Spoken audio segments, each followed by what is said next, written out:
সম্মানিত ভাই ও বোনেরা, একটু লক্ষ্য করেন। শুধু তাই না, আপনারা দেখেন তো, এই কোরআন প্রচারের দায়িত্ব কি আমাদের? নিশ্চয়ই না। এ দায়িত্ব আল্লাহ দিয়েছিলেন রাসূলুল্লাহ সাল্লাল্লাহু আলাইহি সাল্লামকে। আল্লাহ বলেছেন, ওয়ানসালনা ইলাইকা যিকরা লিতুবাইয়িনা লিন-নাস। আপনাকে যে জিকির দেওয়া হয়েছে, আপনি এটা জনগণের সামনে বিস্তারিত খুলে খুলে বর্ণনা করবেন। নবী করিম সাল্লাল্লাহু আলাইহি সাল্লাম কি আছেন? জীবিত আছেন?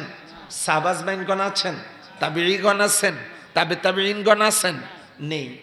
তাহলে এ কাজ এখন করবেন কে? আল্লাহ বলেন, ইন্না আকরামাকুম ইনদাল্লাহি আতকাকুম। তোমাদের মধ্যে সম্মানিত ব্যক্তি সে যে সবচাইতে বেশি ভয় করে কাকে? মানুষ যদি প্রশ্ন করে কারা সবচাইতে বেশি ভয় আল্লাহকে করে, আল্লাহ বলেন, ইন্নামা ইয়াখশাল্লাহা মিন ইবাদিহিল উলামা। সবচাইতে বেশি ভয় আল্লাহকে করে আলেমেরা। সুবহানাল্লাহ বলবেন না? রাসূলুল্লাহ সাল্লাল্লাহু আলাইহি সাল্লাম আলেমদের সম্পর্কে বললেন, ইন্নাল উলামা ওয়ারাসাতুল আম্বিয়া। আল উলামা ওয়ারাসাতুল আম্বিয়া, আলেমেরা হলো নবীদের ওয়ারিস। সাহাবাজগণ বললেন, আলেমদের সম্পর্কে কিছু শোনান।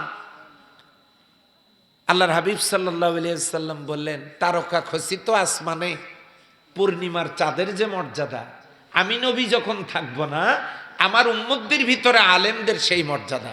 সুবহানাল্লাহ বলবেন না?